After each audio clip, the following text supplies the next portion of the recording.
All right, welcome everybody to the FAAB podcast. Today, I'm super excited to have on one of our very own Done For You agency members, Dipesh Pattni. Dipesh Pattni is the CEO of GravitasQ, a digital marketing agency specializing in financial advisors. Having run a digital performance team of over 70 people at one of the largest agencies in the world, Dipesh realized that one of the biggest problems in the agency space is that brands regularly pay too much only to have junior talent on their accounts. To correct this, Dipesh launched his agency, GravitasQ, with an execution model that would deliver digital marketing campaigns only by seasoned marketers that know exactly which strategy to deploy and when. Dipesh joined my Done For You agency program 6 months ago and is absolutely crushing the game and closing deals on a near daily basis at this point. I am super excited to have you on, Dipesh. Thank you so much for joining me. No, thank you for having me, and hello to everyone out there as well. Welcome. All right, so we're just going to dive right into it. We're going to talk a little bit about where you're at right now, and then we're going to backtrack and talk about how you got here. Sound good? Okay. Yep, sounds good. Let's go. Awesome. So when did you actually launch your agency, GravitasQ? Just over 3 years ago, I launched. That was, about 3 years ago. It's about the time I quit my job at PhD Media, which is a media agency. I used to run the digital there. Used to work across all sorts of brands. In my time, I've worked across a lot of the banking sector, a lot of brands like Warner Brothers, Sainsbury's, Kraft, Cadbury's. Some really serious brands. And like the experience I got there was just fantastic.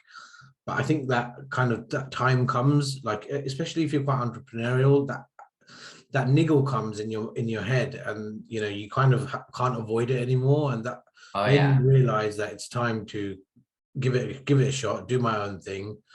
It was probably the worst time to do that because I just had my first child, who was turning 1 when I left my job there. So, first thing, there's never the right time to start your own business. But that certainly wasn't a time that, I would have picked as my ideal moment. Yeah, no, I agree. There's always like this little entrepreneurial needle in your head that every time you deal with something that you don't like in the 9 to 5 path, or in the corporate world, that needle just gets pushed a little bit closer and a little bit closer to like your breaking point of like, I'm going to start my own thing and I'm going to do it, and I'm actually going to make it happen. Now I remember my needle getting pushed several times, and it tipped finally in about eventually 20. Eventually it tips, right? Yeah, I loved my job anyway. I actually, if I go back, I don't regret any of the years I had at that media agency. They treated me really well, and I learned a hell of a lot there. So when I look back at that time, I have no kind of like, there's no bad blood or anything like that, because, I know what they did for me, and I also know what I did for them. So that journey was spectacular, and I just needed to move on to my next thing, or where is my next growth, was my question when I did it. Totally. I agree. I feel like even in the cases like with mine, it was a terrible bad boss, like not a good situation, not a good work environment, but I don't regret that, because I know that everything in life, including the bad experiences like that one, is setting you up for the next thing. It is what is the catalyst for the next thing and the next thing and the next thing that leads to where you're at right now, which is super awesome, right? So even whether it's good experiences or bad experiences, I think like good experiences like yours or bad experiences like mine, I think we should never regret them. And they all make you, don't they? They all make you to a degree. All these things, the bad things that happen to you, the good things, when they come together, they're all leading you into this journey that you might not be ready for, you are ready for, but it's leading you up a path of success. You just have to see it. You have to be able to see that path and say, I'm going to keep walking down it. 100%. And for a lot of people, it's just difficult because we don't want to walk down a rough path. We don't want to have to climb over hills or mountains or, crash and burn. But those things are just like needed along our way. And in order to grow, you can't there's no like comfortable scaling. Like exactly. It doesn't exist. Like you're not going to grow and scale without adversity. Yeah, you have to be you've just hit it there, because you have to be uncomfortable. Uncomfortability is where the growth is. 100%. Yeah, I completely share that with you. That is a big thing to me, is that there was a book I started reading not too long ago, and I put the book down because I was like, I don't want, like, it's a book. I'm not going to name the book. Oh, actually, let's just name the book.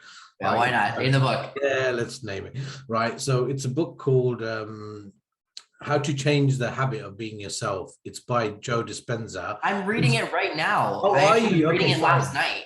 So I put it down. I've got the audio version. After 30 minutes of the book, I put it down because I was like, it basically at the beginning, it's essentially telling you, I am going to mess with your head. Yeah. Right. And I'm going to, change things. So I was like, I'm pretty happy with the way things are going right now. I don't need you turning off something that is working. So I put the book down, and this was about a month, maybe 2 months ago. I'm going to read that book now, because last weekend I was speaking to a performance coach who happens to be a friend of my sister's. And, he reminded me that the fact that you're afraid of this book means you need to read it. And I was like, you're right. I don't like being afraid of things. So I do now need to pick up this book and read it. But for 2 months, I put it down because it made me uncomfortable what he said at the start. And, I've reminded myself, or he's reminded me, that uncomfortability is where the growth is. I'm going to be spot on. That's spot on. In the book, he teaches you how to identify different areas that you don't like about yourself, or you don't like that may be holding you back. And then basically through a meditative process, how to remove those pieces so that you can then create a better future, which is really, really cool. So, all right, let's backtrack just a little bit here. I am super honored to have you in my Done For You Agency program and to have met you and just see your growth. Love it. And I love that, we ended up here on the podcast episode together. How many months ago did you join the Done For You Agency program? So I joined, I think, towards the end of I joined towards the end of January, I believe. Yeah, because so this was interesting. Like, I remember speaking to your closer, Nick Manellos, and I gave him a bit of a hard time on the phone anyway, because I had done a lot of due diligence on you beforehand, because I knew I needed help. My agency was growing at a good pace, but it was all referral. Right? Like, everything came through, and I'm lucky because of my time in media agency world that I was picking up good referrals. And, that's a testament to me, because I care about my clients. And, I always, I'm a good strategist. I'm a good digital strategist. I generally am good at getting digital to work. But then at the same time, because I spent all that time networking in that space, it meant that leads were coming to me on a referral basis. You can't build, there's only so far you can go on referral though, right? So if I'm going to build an agency that I can sell one day, and I can, that is actually a serious contender. I was like, I need systems in place. I need certain pillars. And you talk about these pillars. I was like, I need a lead generation pillar in place. How am I going to keep a flow of leads coming into the business? And then I need a good sales process in place. And then I need a good service in place, and, onboarding, service delivery, all of that. So I was like, I need to set about going after these pillars. I think in one of your podcasts that I listened to, you talked about these pillars, and I resonated with that, because I was like, these are all the things I've been kind of saying to my wife. Right. So then, once I saw a couple of your ads, I started obviously researching you quite a bit. And by the time I actually got on the phone with Nick, I already knew I was going to buy the program. He didn't know that, but I knew that I'm buying. I just don't know what level I'm coming in at. And so I was hassling him quite a bit and asking him very difficult questions, and, having a bit of fun with him as well, because Nick can take it. He's phenomenal. He is. He's brilliant, and he's a nice guy as well. So, I had a bit of banter with him as well, and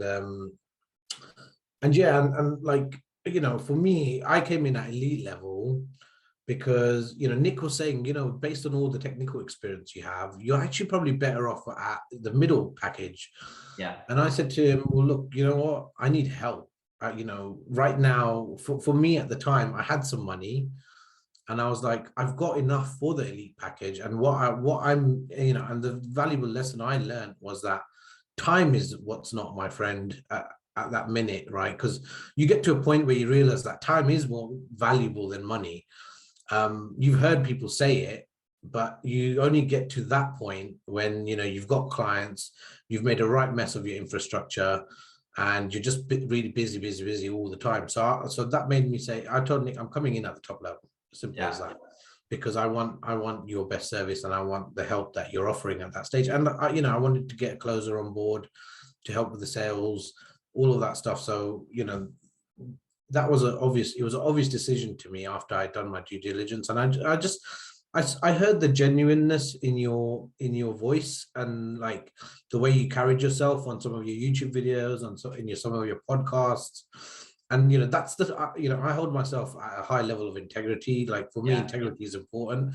And so I'm very good at seeing that in others. And I could see that in some of the interviews you did. You mean I didn't have to stand on top of a Lamborghini? Exactly. Yeah. Well, yeah. Exactly. Yeah. And that's the stuff I run away from. So there you go. Right. Yeah. You kind of knew how to find your ideal client, I guess, when you think of it like that, because you're looking for people that aren't just trying to get rich quick, because this takes work. There's work involved. Right. Right. And I'm upfront about that like, we're like, it's not, the Done For You agency program is not a get rich quick program. It's not a get rich quick thing. Like, we're building a real business model with real pillars that are going to be able to last you for the long haul, right? And repeatable processes and systems that once are installed can have, you know, new teammates come in and pick those systems up and either grow with you or replace old teammates, whatever it be. But essentially, you're building an engine that can run to your destination, whether it's, like you said, the destination is eventually selling your agency, or whether, you know, you're looking to scale it and have, you know, just a main business that you focus on and you grow for yourself. Like, that's the entire purpose. So like I said, I'm super happy that you did end up coming in. How much revenue have you contracted since you started the program? Since we started, oh God, I need to think about this. It's something like, so 160K we've contracted since starting the program. And, you know, I'd say that easily a third of that is directly as a result of the DFY stuff. Some of that other stuff was referral. Yeah. But, you know, what I say to that is that, you know, we're in a much better place. So even the referrals, we're in a much better place with referrals, because it doesn't matter what they come to us about, or they're not sure what their offer looks like or whatever. We're in a position to train them in the right way. We're in a position to serve them in the right way, because of the other things I've learned on the DFY course, you know, more around, we weren't using ClickFunnels that much. And, you know, I knew of it, you know, I knew of ClickFunnels. I hadn't used it that much, and it was something that I was thinking about bringing in, but I never did. DFY made me bring that in. So it helped us get more control over clients. If a client comes and their site's a mess, then that's fine. We don't need you to fix your site. We'll build your landing page. Right. You know, we've really, like, with all the stuff we learned on DFY, it suddenly became, I'm not just an ad man anymore. We're not just serving you ads. We're not serving ads on behalf of you. We're now kind of helping you with the sales process a bit more. We're helping you with getting your offer right, your guarantee right, all of those areas to bring the whole thing together. Yeah. So it's been a learning curve for me, because, you know, I come from big brand ads, right? And what I've been able to do is almost take what smaller companies are doing, what bigger brands are doing, and bring that all together. And so my knowledge has widened as well. Yeah, I think that's one of those things of going from, you know, a service provider or freelancer, or, you know, more narrow scopes, to like a full service agency, and saying, you know, I don't have to, you know, send you away for the website or send you away for the landing page or whatever. We know exactly what our offer is and all the things that we need to do to deliver that offer. And we have all of that right here, ready to go to get you started. One of the coolest things, Dipesh, has been watching your closer that you got in the Done For You agency program, Connor, just absolutely crush it lately. How many deals has Connor closed so far? So Connor is in total, he's on his sixth deal. Sixth deal. 5 of those. And when did he close his first one? His first one was a while back. It was Oh, actually, it was August. So his first one was in August. No, it was last month. Yeah, last month. Yeah, August. Yeah, so he closed Yeah, his so first deal last exactly. month. Yeah, So so in a first matter one was of last like month. 5 to 6 weeks, he's closed 6 high ticket deals. Exactly. And so if you think about 4 of those were just in a week, right? So okay, this past week he's closed 4. Yeah, So he's it's on just fire. like He's this on fire. exponential scale. Exactly. Yeah, yeah. No, absolutely. He's on fire. He deserves all the success he's getting because, I'll tell you the story from the beginning with mine and Connor's journey, because it's been like, he helped with some of the offer as well. He helped. So we were having a big lead gen problem, right? Something went wrong in our funnel. So initially we started getting leads through the DFY program, through once we set up our agency funnels and things like that. And we were getting leads, they were running quite smoothly.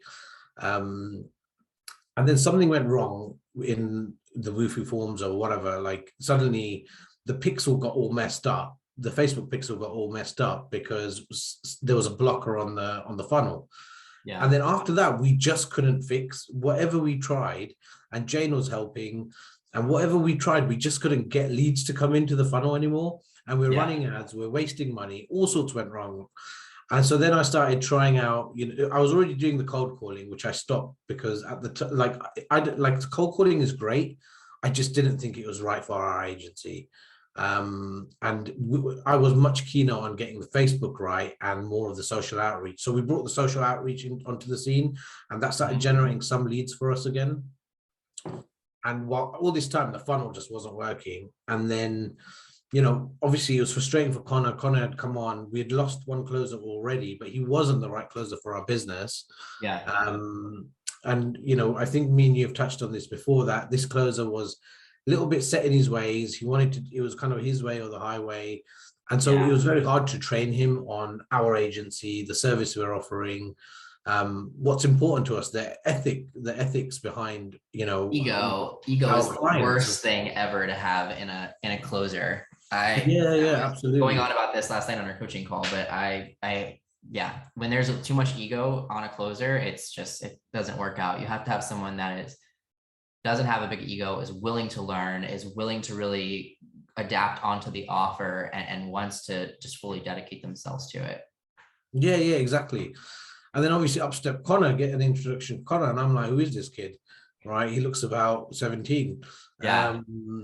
And he's not that young. He's 20 something. Which is the opposite of what you had. Yeah, he's still young. He's 22, I think, or 21 or 22. But yeah, so he complete opposite of what I had. I had this, that closer was good, the first one he had. I'm not going to name him, but he was a good closer in terms of how well he was trained to close. Yeah. But what he wasn't GravitasQ. He wasn't, he didn't have the mindset for this game, and he didn't, and he I hate to say this, but I just didn't feel like, the ethics of what's like, for me, client servicing is very important, making sure that the client is happy from the very beginning. Yeah. And I didn't feel like we were getting that from him when he was on the phone with some of them. So, that's all stuff that comes out in the wash as you grow your agency, you bring on new team members. Like I've definitely brought on team members that just did not match Sobi Viral's culture at all. And they eventually weed themselves out pretty quickly. That's right. That's what happens, right? They start sticking out. Yeah. So anyway, up steps Connor, I meet Connor, and then we're still having a lead gen problem at this point because the funnel's not working. We've got a few leads coming in from social media outreach, from our social media outreach VA. And for Connor, it's frustrating because he's not getting on that many calls. He's not on like 5 appointments a day or anything like that. Mm-hmm. So he's getting frustrated. He's thinking, am I going to make any money here? By this point, me and him have built a relationship because our first few calls together were less about work. We ended up getting into all these mindset conversations because I'm big on mindset. I love mindset, almost like what we're talking about, the book about Joe Dispenza, and we started talking about the Grant Cardones and all of this stuff. And so we were having almost lengthy, over an hour conversations just about mindset and about some of these gurus out there and what they say and things like that. So we started clicking because we both shared that mindset element. And that's when I knew that actually Connor is the right person to be working with me, because he is, you know, the way I kind of look at it is that I rarely celebrate a win me and Connor were talking about this, is that when a win comes in, I'm happy, but I'm not going to be running around the room jumping around, because my next question is, well, what's next and who's next? Yeah. Do you mean, like, I'm ready to move on to the next part of growth? Yes. Obviously that's not healthy, because you should celebrate. So I don't You want to do that. absolutely should. I was gonna You see if should, you were gonna yeah. say that or not. You absolutely should. You don't have to over Yeah. celebrate. Oh, There's yeah. like a good balance of, especially when you have a closer, of celebrating with them, because it keeps that train going, it keeps that motivation, it keeps that excitement, that buzz, that validation all there to go get the next one. So this is what me and Connor discussed, is that no, we do need to have a little bit of celebration. And I was like, because he was like, I'm a bit like that. And I was like, yeah, it's really unhealthy. We can't do that. We need to celebrate a bit. So we will do that. But the fact that you don't celebrate is rooted in your confidence and expectation of the universe that you are going to succeed, which pulls in more success. Because if you're in the mindset that's the opposite of, I'm fearful, I don't think I can succeed, I don't know if I can actually do this, then it's in that state of mind that you put up this block of actually succeeding. So that overconfidence, it's bad on the celebration side and like the cultural side, but it's good in terms of generating that successful outcome. Yeah, and I've never thought about it like that. Yeah, because you are almost telling the universe, yeah, I'm going to succeed. And right. You know, I've trained my mindset to be like that a little bit. I think I've always been a positive person anyway. But yeah, I completely agree with that. So anyway, Connor, like, you know, at this point, Connor's ready to quit because he's not getting enough calls. And that's on me. You know, he's not, our funnel's not working. We can't seem to figure it out. Connor actually then also helped me do some competitor research as well on other people offering similar things. So that allowed me to start looking at, you know, what does our offer look like and how are we positioning ourselves? And by this point, I hadn't put any of my experience on the funnel, or, you know, the fact that I've worked with some big banks as well, like you know, they've been clients of ours and things like that. And I've worked on a lot of these accounts as a digital strategist, which is huge. So, yeah. And we weren't even taking advantage of any of that in the funnel. So I thought, so at this point, Connor said he's going to quit. Yeah. And he was like, you know, he was ready to go. And I was like, look, I think don't make any rash decisions, because you've already spent a lot of time getting up to speed with this. But he's like, you know, I need money. And I was like, I completely understand that, right? He's like, you know, he goes, if I'm not going to get the appointments and we can't get the funnel to work or get enough appointments in, then I'm not going to get enough calls to get any sales. So I was like, you know what, fine. So I basically said to Connor, look, and I was helping him get out his own way a little bit as well, because it was the money thing that was the real kind of reason he needed to move on. So I said to him, and he didn't want to, because he's like, I really like working with you. So I said to him, look, this is what we're going to do. I'm going to pay you, even though you're a closer and you're on commission, I'm going to pay you $500 a week, right, for the next 2 months. And I go, and in those 2 months, this is what we're going to do. I'm going to fix the funnel, first of all. And you're going to get enough calls so that you can start training and working out exactly what offers work. And then me and him put a plan together and said, all right, we're going to try and approach this market with these kind of 3 different ways of speaking about. Should we talk to them about pay per lead? Should we be talking to them about retainers? And should we be talking, and you know, which way should we be downselling it? Like, should we be upselling them into pay per lead or downselling them into pay per lead? And so we went about, you know, experimenting. And by this point, what I did was I kind of, and, you know, I was really scared Jane was going to be angry with me, but I kind of just duplicated a funnel and started making loads of changes to it. And I just thought, let me put my face on there. Let me put a few of our testimonials on there and things like that. And we did that, and suddenly that's it. Like, you know, we didn't change anything else. We left the audiences running the same on Facebook. We just recreated it, and I just changed the creatives a bit to be a little bit more direct about what we're giving. And once we changed the creatives, changed the copy a little bit, you know, added to the funnel. I wouldn't call it changing the funnel. I'd say we added to what Jane had already did there. that's it. It started flying. It's been flying since. Our funnel's just been off the chain, like I very know, I've crazy. seen the So metrics. They're yeah, absolutely incredible. yeah, So I think that's really truly just a testament of a sticking with it and persistence and not giving up. Like I see so many people like they'll give up on an entire lead gen channel and they'll throw their hands in the air and say it doesn't work. And I'm like, no, it's not that it doesn't work. We know that it works. We see it working across so many different agencies. It works. It just takes testing. It just takes tweaking. It just takes changing a few different things for the floodgates really to open. So you changed a few of the big ones. You changed a little bit of copy, a little bit of creative images, and you added some testimonials to further strengthen your landing page. Right? exactly. Yeah, and Yeah. just that suddenly everything's working. So the problem probably wasn't the ads. It was probably the landing page, right? And it just needed Yeah. some tweaking.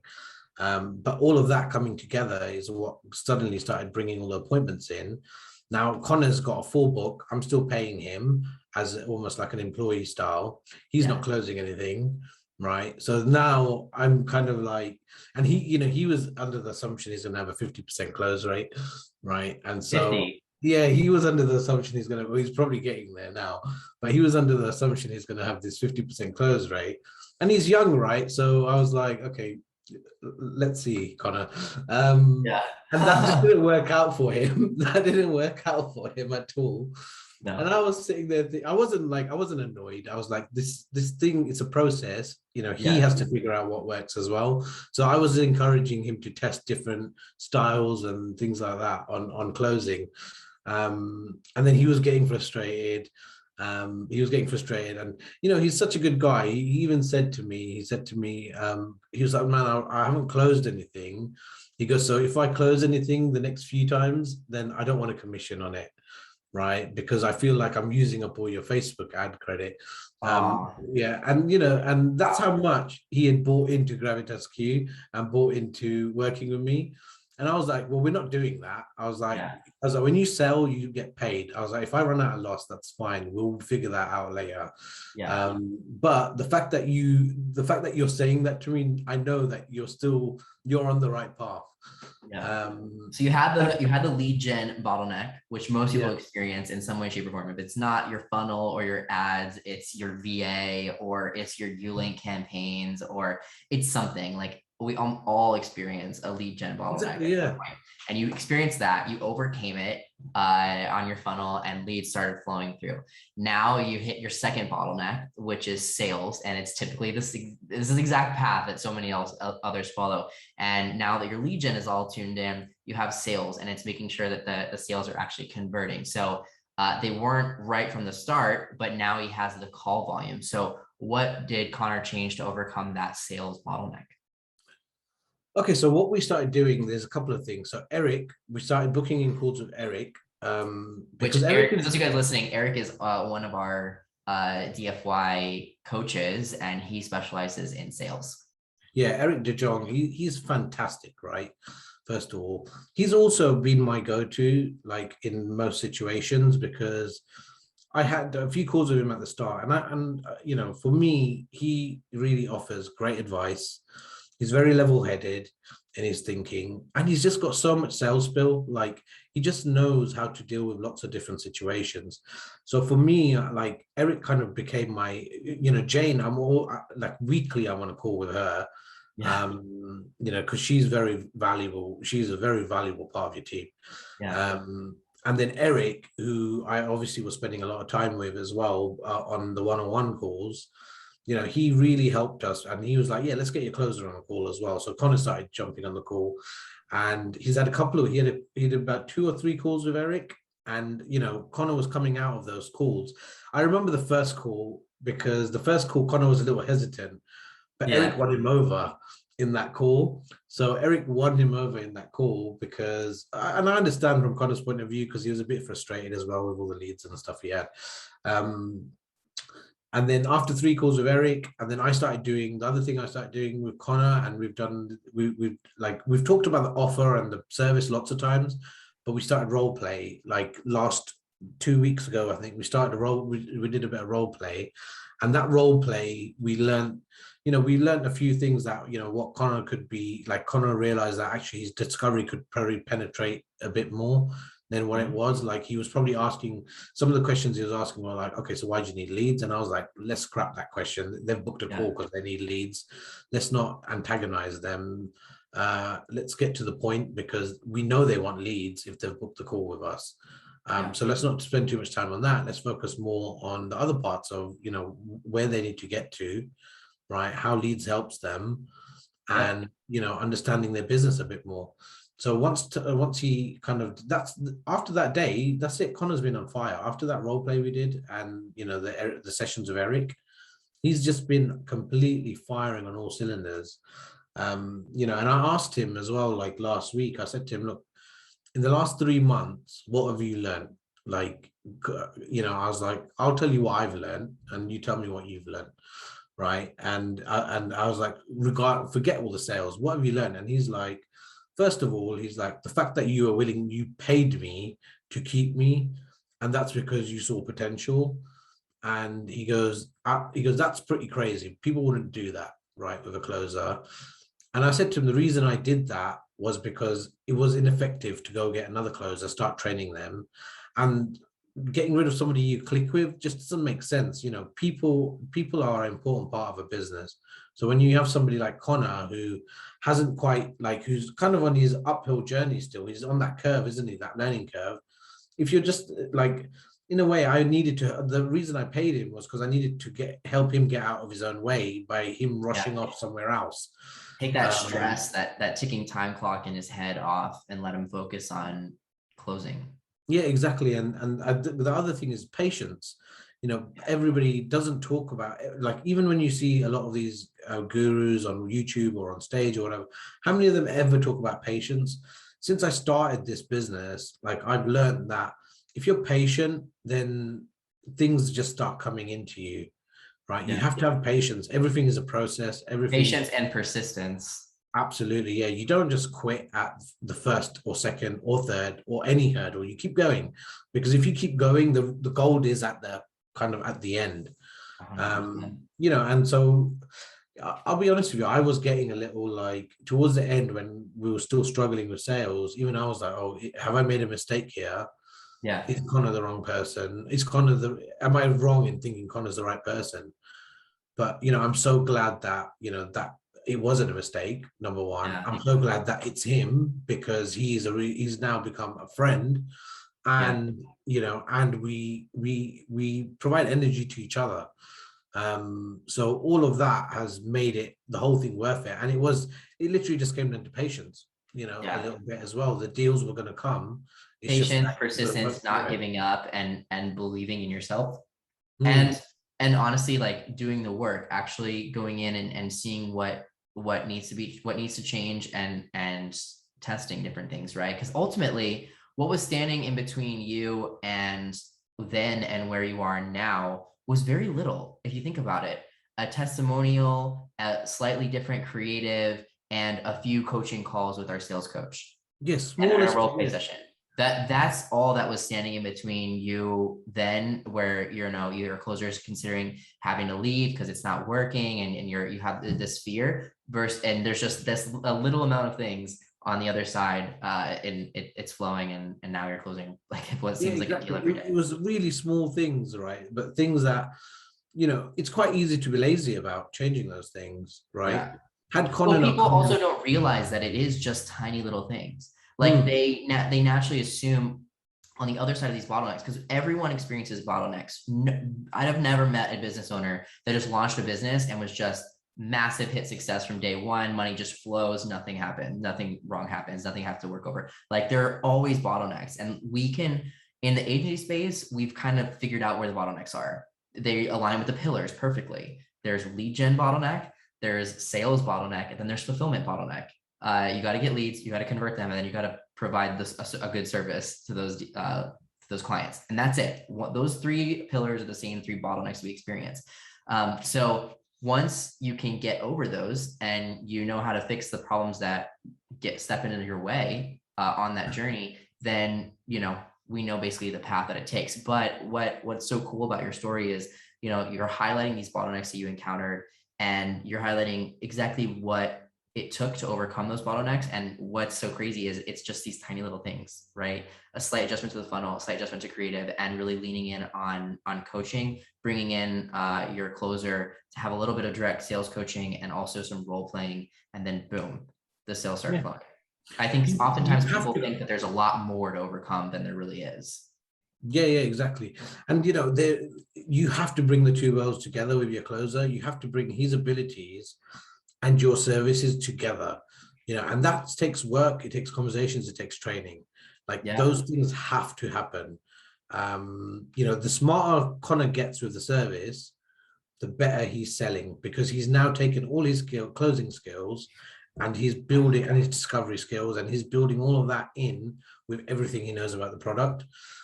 So he's being able to answer both those questions. He can answer the product questions, and he can then also help them understand why they need this service. And that's why, I'm so proud of him. Like, I'm genuinely proud of him because he's really young. He's so strong on mindset. He's had to work through challenges, through like having lots of calls, keeping his kind of like energy level high as well through all the times he wasn't closing.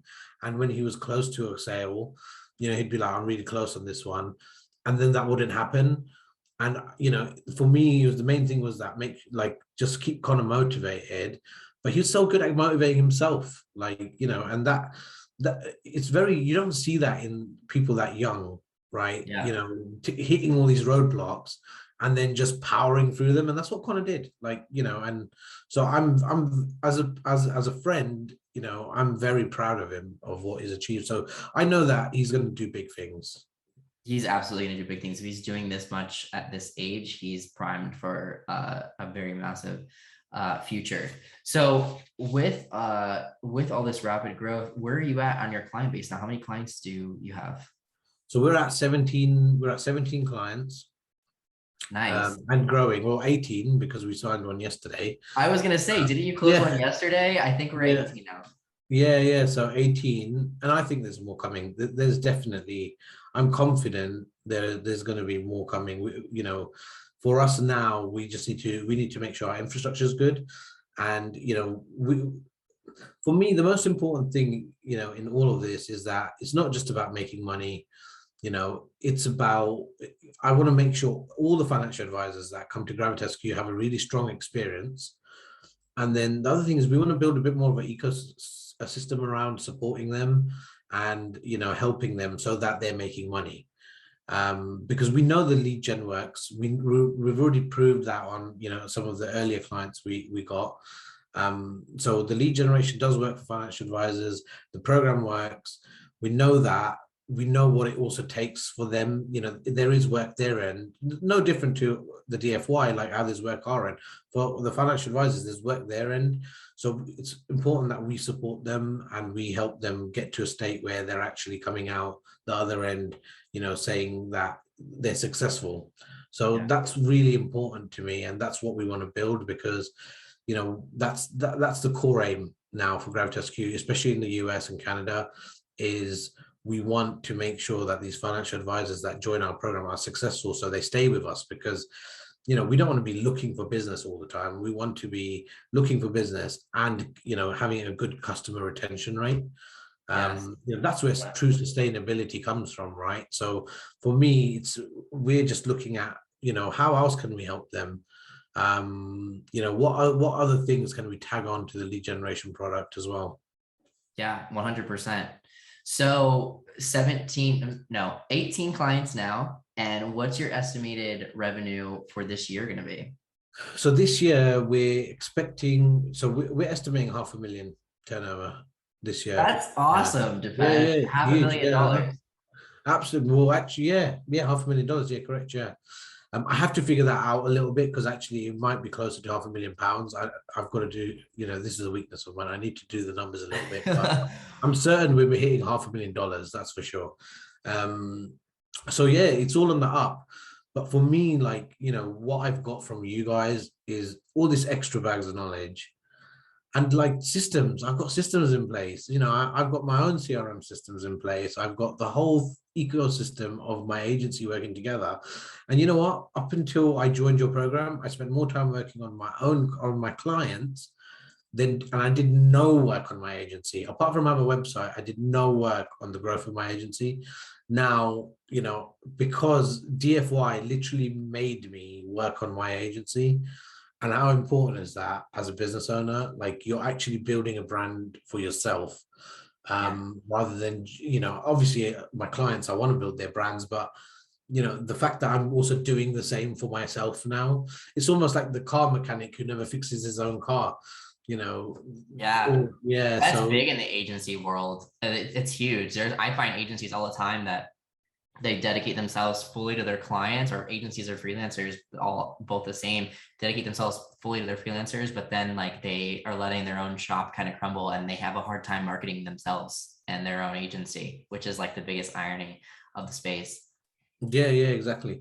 The other thing I would probably say is, anybody thinking of doing this program, like, just stop thinking about it. Because remember when we were talking about starting a business is at the worst time? I started this course at the worst time because, well, it wasn't the worst time, but in terms of timings, it was, because I had a baby due on towards the end of Feb. And no, actually, I had a baby due in March, and that baby came early. My second daughter came early. So I had this massive plan of getting through all the course and everything before my second was born, because I was like, I'm going to run out of time. But I still found, and I was like, and my wife was like, you're crazy. I was like, yeah, I know, but we need to do it. So, there's no excuses for anyone, because we had, like, the baby came early. I don't know if you remember this, but my second daughter came early, and I was still jumping on the calls and just running around, and I looked absolutely knackered, but I was like, I've committed to this, so I'm in, like, all the way. Yeah. So would you recommend the Done For You Agency program to someone else? Yeah, absolutely. I would absolutely recommend it. And it doesn't actually matter, like, whether you've got an agency already, because that was a concern for me before I signed up. I was like, well, I've got an agency. The agency's doing well, but we've got problems. We've got a lot of problems that DFY say they can solve. Yeah. And then obviously when I came onto the first call, there was a mixed bag. There was a couple of people who had an agency, and then there was a couple of people starting from fresh. And so then I was like, I hope I've done the right thing here. But I absolutely had. Yeah. Right. Yeah. And so whether you are looking to start building your agency, or even if you have an agency but you haven't quite kind of got the infrastructure, systems and all of that in place, you're not sure how you're going to scale, then this is the right thing for you. And you may have done well on referrals, that's great, but referrals are only going to get you so far. If you're going to grow your business, then you need to start looking at something like what the DFY offer. And that's the lead gen, the fulfillment, how to scale, how to build a sales process as well, bring in a sales closer to start doing the sales for you, all of those elements. 100%. So Dipesh, this has been an awesome conversation. I want to just quickly recap your massive success, because you're just truly awesome. How much revenue have you generated total since you started the Done For You agency program? 160. $160 or pounds? 160K. Sorry, 160K in dollars is what we've done. Fantastic. And how what would you say is the most valuable part of the Done For You agency program? This is a hard question. I think your support matters. And who I haven't even given a shout out to, because he deserves it, is Sam Becker. Like, his mindset, like, that's one of my favorite calls. Our mindset coach. Yeah, so the two things I was always on weekly, I'd always go see Jane weekly, and I'd always be on the mindset weekly. Like, those are two things I rarely missed. And I need to go back to the mindset call, because it's been a while since I've seen Sam. But Sam, he's awesome. He's like, I just think he works through so many elements of mindset. And whilst, like, quite a few of those topics I know well, but I know that he's helping lots of people in that room who've not thought about some of these things before, and so he deserves a shout out. So one of the things I'm going to say is, like, the most valuable is some of your account managers that you've got: Eric, Jane, Sam, even Courtney. I think all of the guys are great. I don't want to miss a name out. Yeah. But I think that the way that they help the support they provide is really great. I think the other thing is, the fact that you're giving systems and, you're showing us how to generate leads as an agency, because even as a digital expert, I wasn't sure how I was gonna. I helped so many brands get leads for themselves or deliver sales. But the moment I needed to do that for myself, I was like, how am I even gonna go about this? Right. 100%. And I think that's because you're too close to it. So, that is a very valuable part, because suddenly you're bringing in all these heroes that are here to say, look, Dipesh, just relax. We're going to tell you how we do this. And, we've tried and tested everything. And, we're here to now help you. And, that help was enormous. Yeah. So one of the coolest things that I love about the Done For You Agency program is all of my coaches that I've hired have all been from the program. So the only person, my OG, Jane, our program manager, she started with me in the beginning, but she has like multiple agencies. Like, she's phenomenal. But then all of my coaches since then that we brought in have all been successful agency owners that have grown their agency in the program itself. So they know our systems, our processes, they know everything, and they all have fantastic talents in different spaces. Like you said, Sam, incredible on mindset. Eric, incredible on sales. Courtney is amazing in the tech side. I mean, it's just, you should see. She helped me lots. Slack, it's crazy. Like, I'm like, Courtney, that is phenomenal. Like, the step-by-step detailed instructions that, we're able to deliver, in our dedicated Slack channels to our elite members as well. It's just really, really cool. And we've brought that skill together all from agency owners that are killing it in their own space, which I think has made it so powerful. Yeah, no, absolutely. The team is fantastic. And, so one last question for you before we wrap this up, because we are coming up to our full hour. But I ask this to everyone at the end of our podcast episodes, what's the number one piece of advice you would give to an agency owner that's just starting out? Good question. So obviously there's a number of things, but I think there's a lot, but you got to pick one thing. I'm going to combine, we already talked about it, and I'm going to combine the two, is patience and persistence together. Yeah. So that is, that those two together, if you've got the patience and you've got persistence and you believe that it's all you're putting the work in and everything will come together. But you've got to put the work in. 100%. You got to be dedicated. You got to be patient with yourself. And you got to have the right mindset 100% of the time. Dipesh, this is an amazing podcast episode. I loved talking about your massive successes and the bottlenecks that you experienced along the way to that success and how you overcame it. I think, not our members in the program are going to get a ton of this. And I think everyone else just that listens on the podcast is just going to get a ton of value out of this. So again, thank you so much for joining me. Awesome, Tyler. Thank you for having me.